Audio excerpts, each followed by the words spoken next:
Hello everyone, it's me Daisy. Welcome back to my YouTube channel.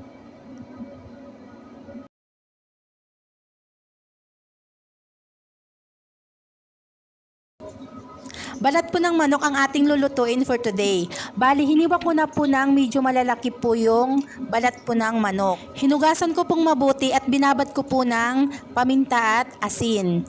Pagkatapos po, nilagyan ko po ng mainit na tubig. Ang purpose po ng mainit na tubig, mas crunchy po yung balat po ng manok pag iprito na po siya.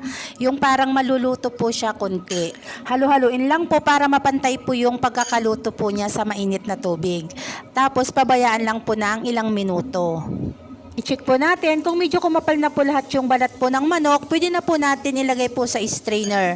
Pag may mga hindi pa po kumapal, pwede naman po natin lagyan po ulit ng mainit na tubig. Mas okay po kung lahat po ng balat po ng manok ay parang luto po. At pagkatapos ko nga pong i-drain po yung tubig, nilagyan ko na po ng seasonings. Nilagyan ko po siya ng kunting paminta tsaka kunti pong asin. Kailangan po nating i-control po yung asin para hindi po maalat yung ating manok. Nilagyan ko rin po ng paprika po para mas malasa po yung ating chicken skin. Kailangan pong ihalong mabuti para malagyan po lahat yung mga balat po ng manok. Kung may mga gusto po pa kayong ilagay po na mga seasonings para mas malasa po yung chicken skin, pwede po naman. Kagaya po ng mga yung powdered garlic po, pwede po yun. Pero kung ano po yung mayroon po na pampalasa, pwede po naman. Umpisahan na po nating magprito. Balang ginamit ko lang po ay ang pure na flour po, yung harina.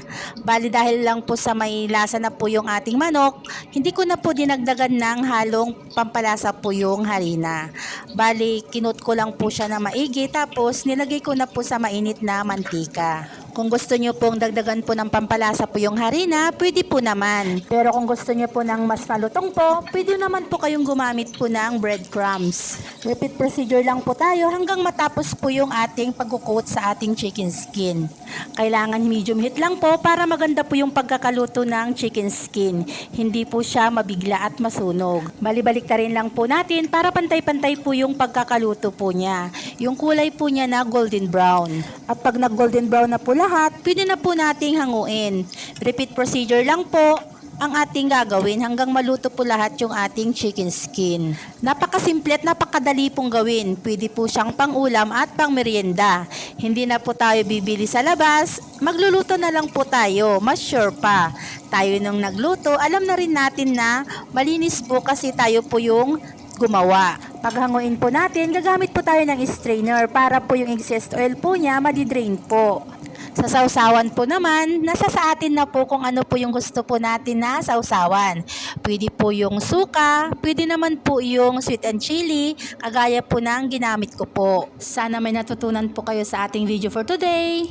Bago po tayo magpaalam, don't forget to subscribe and pakiclick na rin po yung notification bell po para sa susunod ko pang mga videos. Salamat po!